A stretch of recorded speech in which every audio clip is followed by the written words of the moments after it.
Subscribe करें CA गुरुजी channel को, bell icon पे क्लिक करें सभी लेटेस्ट अपडेट सबसे पहले देखने के लिए। आज है 25 फरवरी यानी कि जीएसटी पेमेंट की लास्ट डेट। जी हाँ, अगर आपने क्वार्टरली रिटर्न ऑप्शन चूज की है यानी आपकी 3B भी क्वार्टरली है, जीएसटी 1 भी क्वार्टरली है, तो आपको जीएसटी की पेमेंट तो मंथली ही करनी है। अगर आपकी लायबिलिटी बनती है, इसके लिए पेमेंट्स में आइए, यहाँ पर आने पर क्रिएट चालान पे क्लिक करिए। यहाँ आने पर आपको ऑप्शन मिलेगी monthly payment for quarterly return. इसमें भी आपको फर्दर दो ऑप्शन मिलेंगी कि आप फिक्स्ड लायबिलिटी मेथड चूज करना चाहते हैं या फिर सेल्फ असेसमेंट मेथड। इनमें से एक ऑप्शन को चूज करके आपको अपनी लायबिलिटी जरूर पे करनी है। चालान को लेट भरने पर तो कोई लेट फी नहीं है, बट अगर आप जीएसटी की पेमेंट लेट करेंगे तो आपको इंटरेस्ट पे करना पड़ेगा विच इज 18% पर एनम। तो मेक श्योर जीएसटी की लायबिलिटी बनती है, वेदर क्वार्टरली रिटर्न भर रहे हो, उसकी पेमेंट जरूर कर देना। So this is the first and important update from my side. GST को पे करना बिल्कुल मत भूलेगा, आज है इसकी लास्ट डेट। और आगे बढ़ते हैं नेक्स्ट अपडेट्स की तरफ जीएसटी के। वीडियो अच्छी लगे तो लाइक कर देना, इंपॉर्टेंट है, और भी लोगों के साथ शेयर कर लेना। आप देख रहे हैं सीए गुरुजी और मैं हूं आपकी दोस्त पूजा। क्यूआरएमपी स्कीम के बारे में अभी भी लोगों को नहीं पता कुछ की, तो अपने आप ही ये ऑप्शन सिलेक्ट हो गई, उन्होंने चूज ही नहीं किया था, कोई एक्शन ही नहीं लिया था। तो अगर आपके क्यूआरएमपी स्कीम में डाउट है, आप studyworry.com पे आइए। हमने आपके लिए कोर्सेज लॉन्च कर रखे हैं which are for your benefit, और क्यूआरएमपी स्कीम का 2 घंटे का रिकॉर्डेड सेशन आपके लिए अवेलेबल है आपके सारे डाउट्स को खत्म करने के लिए।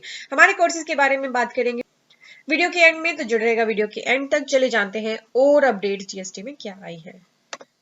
जीएसटी पोर्टल पे आए दिन कुछ ना कुछ नया आता ही रहता है। सर्विसेज में आएंगे आप, लेजर्स में आने पर आपको जब लेजर्स पे आप क्लिक करेंगे तो यहाँ पे आपको एक नई ऑप्शन दिखाई दे रही है, नेगेटिव लायबिलिटी स्टेटमेंट। इस पे आप क्लिक करेंगे तो कुछ भी नहीं होगा बिकॉज अभी ये एक्टिव नहीं हुई है। इसका पर्पस क्या है? इसका पर्पस ये है कि कई बार आपकी किसी भी मंथ में सेल तो नहीं होती बट सेल रिटर्न होती है, यानी आपको अपनी नेगेटिव लायबिलिटी दिखानी होती है। उसकी अभी तक कोई भी ऑप्शन नहीं है। 3B में नेगेटिव फिगर्स आपकी एक्सेप्ट नहीं होती। आपकी आउटपुट लायबिलिटी के केस में शायद ये ऑप्शन जल्दी ही पोर्टल पे एक्टिव हो जाए, तो इसलिए यहाँ पे एक नया टैब एक्टिव हो गया है। साथ ही आपको ध्यान रखना है कि GSTR 9 and 9C financial year 1920 के लिए लास्ट डेट है 28 फरवरी 21। अभी ये डेट एक्सटेंड नहीं हुई है, एक्सटेंशन के लिए रिक्वेस्ट गई है but still not any update about the extension. तो अगर आप अपना काम टाइमली निपटाना चाहते हैं, लास्ट डेट्स का या एक्सटेंशन का वेट मत करिए, 9-9C को भर लीजिए। कोई भी दिक्कत आ रही है तो हमारा रिकॉर्डेड सेशन लीजिए 9 एंड 9C का, 3.5 आवर्स की वीडियोज हैं। आपका कोई भी इफ एंड बट नहीं रहेगा, सारे डाउट्स इसमें कवर किए गए हैं, कोई क्वेरी बचेगी ही नहीं। इसका लिंक वीडियो के डिस्क्रिप्शन में है। इस सेशन का भरपूर फायदा उठाइए बिकॉज हमने आपके बेनिफिट के लिए ही इसे बनाया है। एक एडवाइजरी आई है एनुअल रिटर्न के लिए विच इज वेरी रेलिवेंट। वो ये है कि कुछ लोग जब एनुअल रिटर्न फाइल कर रहे हैं तो उन्हें एक एरर आ रही है। ऑफलाइन यूटिलिटी के थ्रू अगर फाइल करें तो एक एरर आ रही है। क्या एरर आ रही है? कि इनवैलिड समरी पेलोड, यानी जेएसएन फाइल को जब वो अपलोड करते हैं तो उसके बाद ये एरर आती है इनवैलिड समरी पेलोड।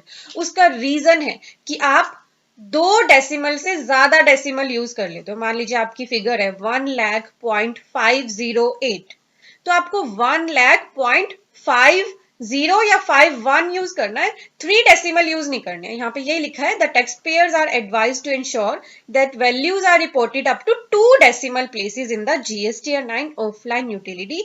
जो एरर आ रही है वो इसी वजह से आ रही है बिकॉज लोग क्या कर रहे हैं, रिपोर्ट कर रहे हैं values up to 3 decimal places instead of 2 decimals. और अगर आपने डेसिमल्स को जीएसटीआर 9 में डाला है, मतलब जीएसटीआर 9 की फिगर्स जहां भी डेसिमल में है और वो फिर फर्दर जीएसटीआर 9C में भी जानी है, तो वहां भी एग्जैक्टली विद द डेसिमल सी डालिएगा, अदरवाइज फिर 9C में एरर आने लग जाती है। ठीक है, तो ये थी हमारी एडवाइजरी इंपॉर्टेंट 9 के लिए। एक एडवाइजरी 9C के लिए भी आई हुई है, वो भी देख लेते हैं। 9C में ना आपको डिक्लेयर करनी होती है ट्रांजैक्शन, यानी टैक्स रेट वाइज डिक्लेरेशन देनी होती है। उसमें ये कह रहे हैं कि अगर आपको टैक्स के रेट नहीं मिलते, जैसे कि 1%, 1.5%, 7.5%, इनके लिए डिफरेंट कैटेगरी नहीं मिलती है, तो आप यूज कर सकते हैं अदर्स की जो ऑप्शन वहां पे दी गई है वहां पे डाल सकते हैं। तो ये एक इंपॉर्टेंट एडवाइजरी थी। साथ ही आपको बताना चाहूंगी 9C का लेटेस्ट वर्जन यूटिलिटी का, ऑफलाइन यूटिलिटी जो है ना, डाउनलोड्स में आप आएंगे, ऑफलाइन टूल्स में आएंगे, तो ये 9C का जो ऑफलाइन टूल है इसकी यूटिलिटी अपडेट कर दी गई है, यूटिलिटी 1.7 कर दी गई है, पहले 1.6 थी। यहां से आप डाउनलोड कर सकते हैं और नई यूटिलिटी पे ही अब आप वर्क करिएगा। QR कोड को लेके 23 फरवरी को एक इंपॉर्टेंट सर्कुलर आया है जिसमें डाउट्स को क्लियर किया गया है। मैं यहाँ पे आपको बड़ा ब्रीफ में बता रही हूँ। QR कोड जो एप्लीकेबल हुआ वो हुआ उनके लिए जिनकी टर्नओवर 500 करोड़ रुपीज या उससे ज्यादा थी, एग्रीगेट टर्नओवर। ये इफेक्टिव पहले होना था 1 दिसंबर 20 से।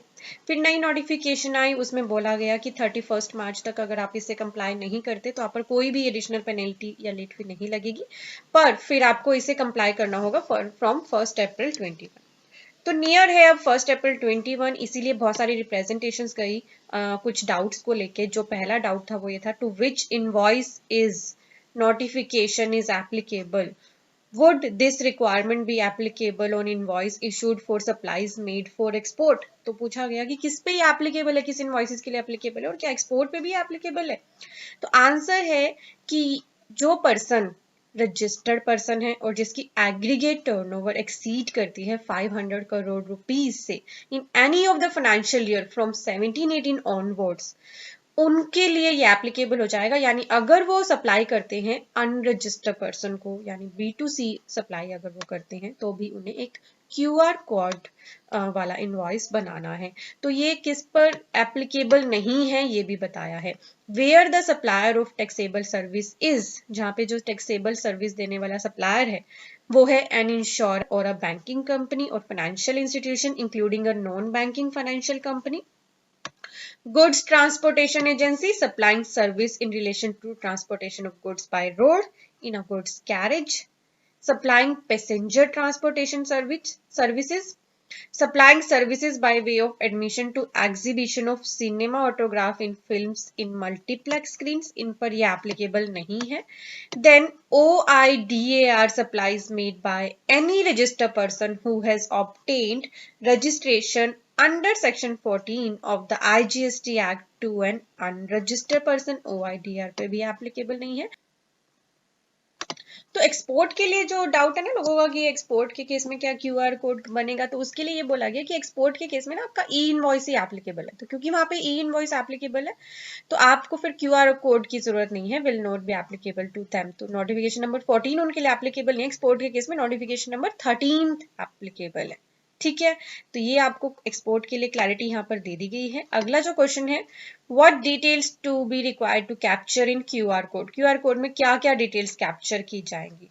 तो वो बताया गया है सप्लायर का GST number, suppliers UPI ID, payee's bank account number and IFSC, invoice number and invoice date, total invoice value, GST amount along with breakup of the GST components, and further dynamic QR code should be such that it can be scanned to make a digital payment। ठीक है, तो QR code में ये information रहेंगी और उसके through फिर digital payment भी हो पाएगी। नेक्स्ट क्वेश्चन किया जा रहा है कि अगर जो सप्लायर है जो प्रोवाइड कर रहा है डायनामिक QR कोड, बट जो कस्टमर है जिसको पेमेंट करनी है वो करना चाहता है payment without using QR code, तो क्या उस केस में भी QR कोड वैलिड माना जाए? कि अगर सप्लायर इशू कर रहा है invoice having dynamic QR code for payment, तो ये जो इनवॉइस है वो माना जाएगा कि उसने कंप्लाई किया है QR कोड। और ऐसे केसेस में जहां सप्लायर ने डिजिटली डिस्प्ले किया है डायनामिक QR कोड और कस्टमर ने पे किया इनवॉइस के लिए using any mode like UPI, credit card, debit card, online banking और कैश, और combination of various modes with और विदाउट, तो जो जिस भी मोड में QR कोड जनरेशन के बाद पेमेंट की जाए QR कोड वैलिड ही माना जाएगा। नेक्स्ट क्वेश्चन पूछा जा रहा है कि डायनामिक QR कोड के बजाय अगर किसी और मोड से पेमेंट की जाए तो तब भी क्या QR कोड सही माना जाएगा? तो इसके लिए बोला जा रहा है in such cases cross reference of payment invoice पे देना होगा तो वो कंप्लाइड माना जाएगा। मैं आपको बहुत ब्रीफ में बता रही हूँ, डिटेल में इसकी सेपरेट वीडियो चाहिए तो मुझे बता देना। तो ये जो सर्कुलर है ये मैं अपने टेलीग्राम ग्रुप पे शेयर कर दूंगी, आप सर्च कर लीजिएगा CA गुरुजी, आप इसे डिटेल में पढ़ सकते हैं। बेसिकली इसमें सभी क्वेश्चंस को मैक्सिममली कवर किया गया है QR कोड से रिलेटेड। इसका जो नंबर है वो है 146/02/2021। तो ये थी मेरी तरफ से आपके लिए क्विक अपडेट्स। जीएसटी में आए दिन कुछ ना कुछ अपडेट्स आते ही रहते हैं। काउंसिल की मीटिंग एक्सपेक्ट की जा रही है जल्दी ही, जिसमें ये माना जा रहा है कि हो सकता है एमनेस्टी स्कीम फिर से आ जाए, एनुअल रिटर्न की डेट एक्सटेंड हो जाए and many more. So we are also waiting for the meeting. जैसे ही कोई मीटिंग होगी तो आपको अपडेट हमारे चैनल पे मिल जाएगा। आप ही की तरह मैं भी बिजी हूँ फाइलिंग्स में, तो आपके लिए जो अपडेट्स आती है ना वो मैं मिस तो नहीं करती, बट आपको मैं एक कोशिश रहती है कि मैं अगर कोई भी अपडेट मैं सेपरेटली ना डाल सकूँ तो एक कंसोलिडेटेड वीडियो में डाल दूँ। तो मैंने अपने हिसाब से काफी सारी अपडेट्स यहाँ पे कवर कर दी हैं। अब चलते हैं हमारे कोर्सेज की तरफ। आप अगर हमारे कोर्सेज में इंटरेस्टेड हैं तो आप ही के लिए हमने कोर्सेज निकाले हुए हैं। जीएसटी का डिटेल कोर्स है जिसके थ्रू आप अपना करियर बना सकते हैं जीएसटी में, या फिर जीएसटी की थोड़ी बहुत नॉलेज है, पूरी तरह से समझना है, प्रैक्टिकल नॉलेज भी लेनी है, थ्योरेटिकल नॉलेज भी लेनी है, तो ये हमारा डिटेल्ड एंड अपडेटेड कोर्स है। इसमें 99C फाइनेंशियल ईयर 1920 की भी कवर है, क्यूआरएमपी स्कीम भी कवर है, या फिर आपको 99C अलग से सीखना है तो हमने अलग से भी आपके लिए अवेलेबल करा रखा है, 99C भी और क्यूआरएमपी स्कीम भी। इनकम टैक्स में आप इंटरेस्टेड हैं तो हमारी लाइव क्लासेस स्टार्ट हो रही है 7 मार्च 21 से।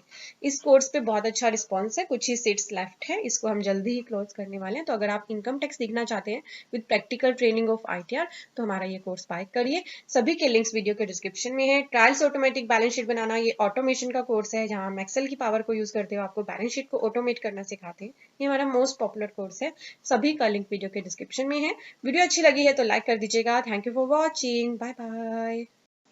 इंपॉर्टेंट वीडियोस को देखने के लिए हमारे चैनल के सब्सक्राइब बटन पे तो क्लिक कर ही दीजिए।